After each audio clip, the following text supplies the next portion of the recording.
Hey guys, Epistemic Anthony here.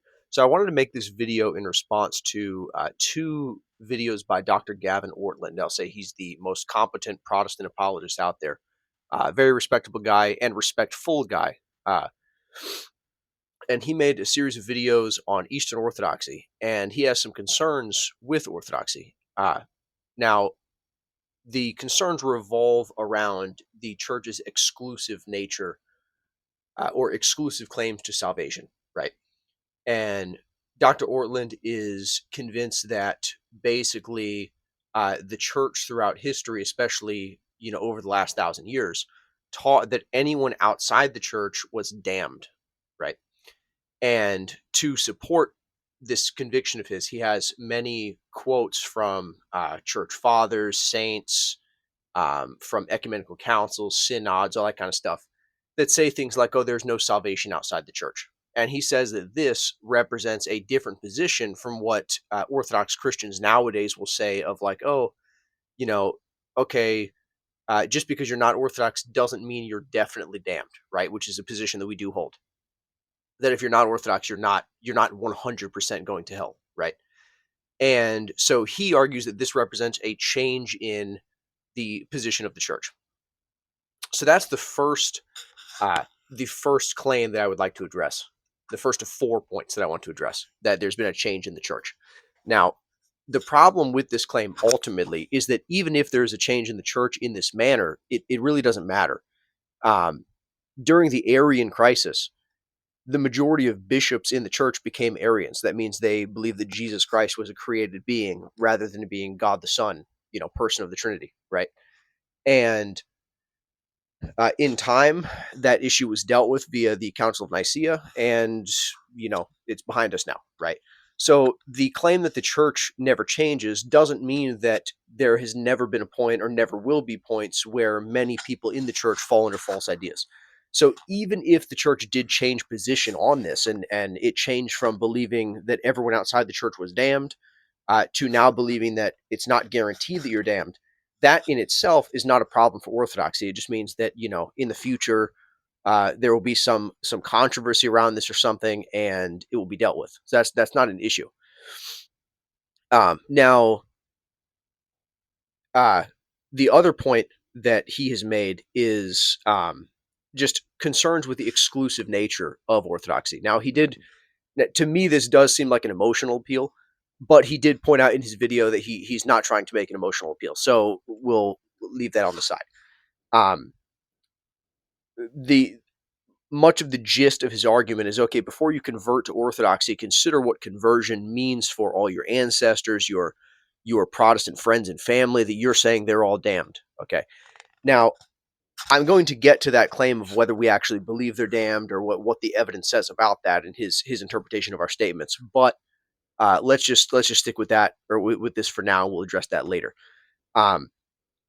Think of if a Muslim apologist made this argument about Christianity. Well, before you convert, consider what this means for your Muslim ancestors, right? We wouldn't buy that argument. That's not a good argument, right? No Protestant Christian would accept that. Would say, "Oh, well, good point. I shouldn't. You shouldn't convert to Christianity because that means that your non-Christian ancestors go to hell." Right? That's not a good argument. You can easily flip that argument back on Protestantism, and it falls apart yet again. And that is just to say that everyone has a standard of what it takes to be saved or to avoid hell, right? So Orthodoxy is not unique in that sense. Now, to me, and this may be a little punchy, and I don't mean it to cause offense, but what I see is that many Protestants, including I imagine, I don't want to put words in his mouth, but I imagine Dr. Ortlund would uh, would say that Mormons and Jehovah's Witnesses are not Christian, that they're not part of the church, right?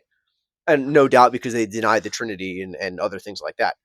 But just because you think the Trinity is essential, okay, you have your list of primary doctrines that includes the Trinity. Well, we have also our own list of primary doctrines, and it includes more things than just your understanding of the Trinity.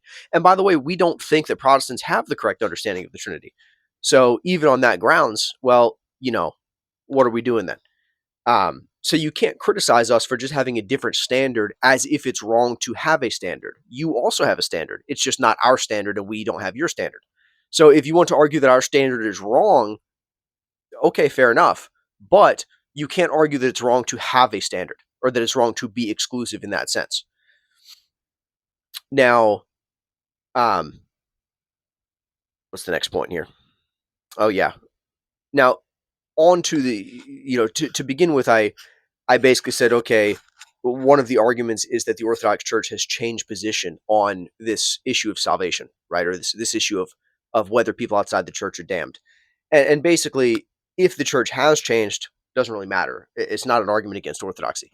As I said, if it's changed, then it's a false idea, and um, uh, the church will address it. False ideas have swept through the church from time to time, right? The Arian crisis, again, is a good example of that.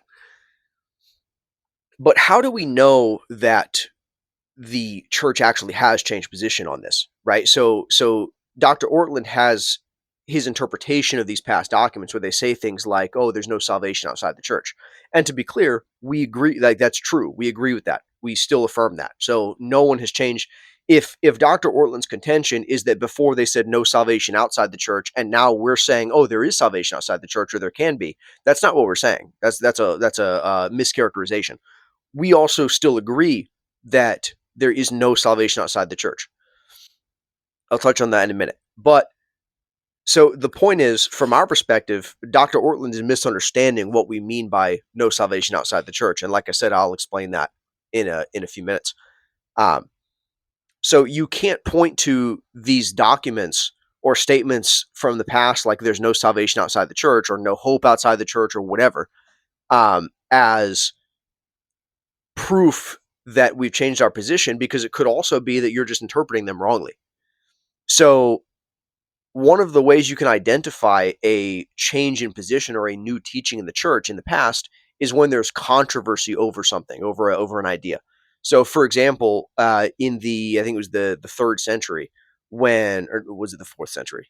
I think it was the fourth. When Helvidius suggested that um, Mary was not a perpetual virgin, you have very soon after Saint Jerome writing his treatise against Helvidius, where he says, "No, Helvidius, you're wrong about that. That's a false teaching that you're now, you know, espousing for the first time." Right. Well, if there was a change in this view of the church, that now there's, oh well, actually now we decide that you aren't damned if you're outside the church, 100%, right? You're not 100% damned. If that's a new teaching, as Dr. Ortlund suggests, well, here's the problem. You would be very hard pressed to find any Orthodox person, or at least any Orthodox clergy these days, that would say, oh, yes, anyone outside the church is damned, guaranteed. You go to hell, guaranteed, if you're not Orthodox. I don't even think you could find someone who would say that. I think I would be very impressed if you could, actually.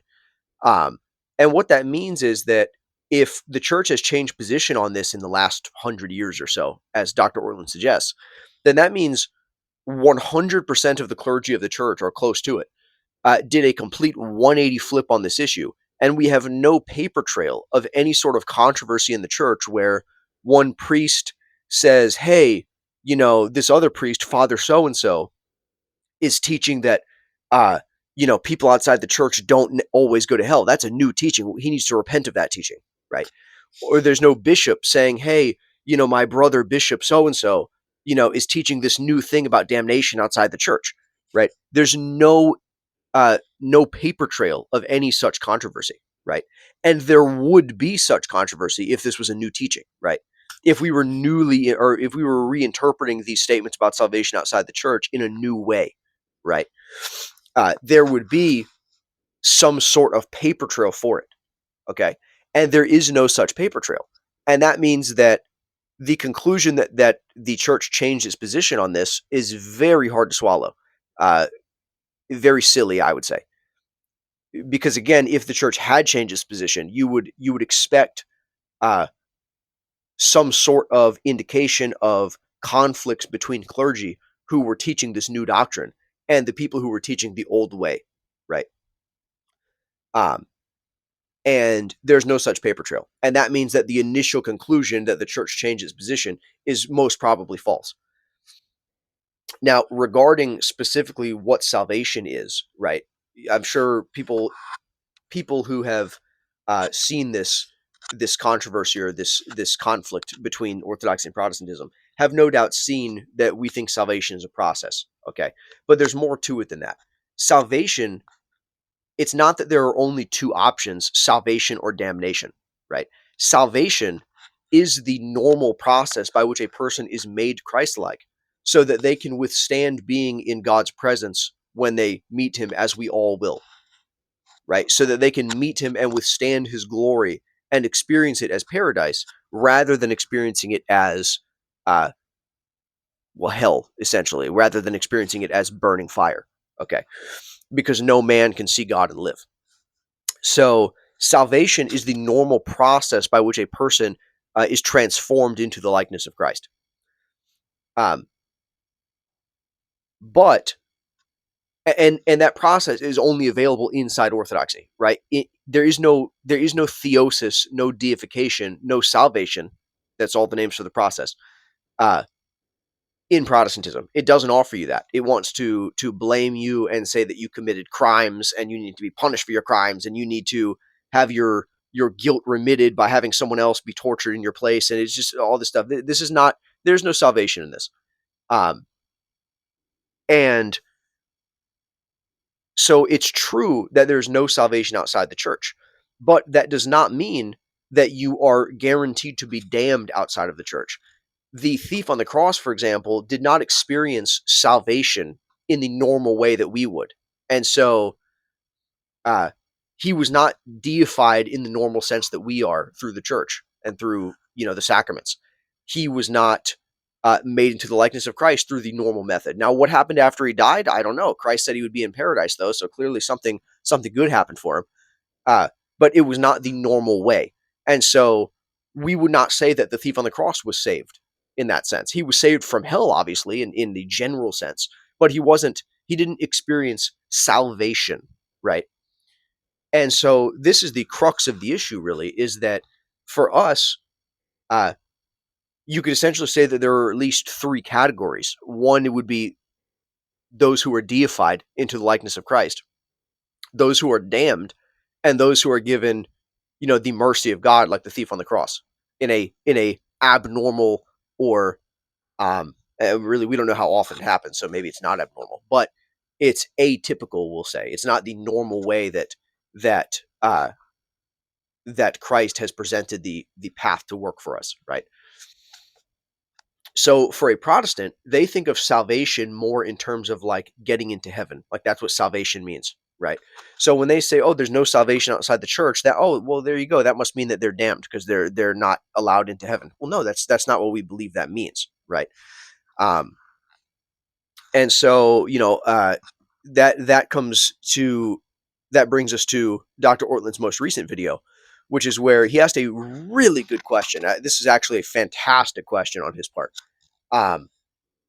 What would the councils or what would the church fathers or saints have to say to indicate that they actually thought that people outside the church are damned? This is a really good question from Dr. Ortlund. He has said, okay, you're saying that we're misunderstanding these quotes, that these quotes about salvation don't mean that these people are damned. Well, geez, if this doesn't mean they're damned, then what would mean they're damned? What statement could be said that would indicate that? And the statement would be, they are damned. That's the statement. That's what they could say. Those outside the church will not get into heaven. They will not experience heaven. They will go to hell. They will be damned. They will be put in the everlasting fire, something like that. Saying there is no salvation for them. That's true. We believe that still. The Orthodox Church hasn't changed its position on this. This is something else Dr. Ortlund has said, which is that, the Orthodox have changed their position on this. I would be very surprised if you could even find an Orthodox priest or bishop or, clergy who would say, oh yeah, there's some salvation outside the church, or, oh, there could be salvation outside the church. No, there's no salvation outside the church, right? This is the consensus of the church, as Dr. Ortlund correctly notes. The part he's incorrect about is on what that means, because that statement does not mean they are damned. It does not mean everyone outside the church is damned. So I hope that cleared things up. Hopefully, I know Dr. Ortland is a extremely busy person. I'm sure he has much bigger fish to fry than me. So uh, hopefully he can take the time to maybe see this video, or maybe my response can get around to him in some manner. So all right, thanks. See you guys later.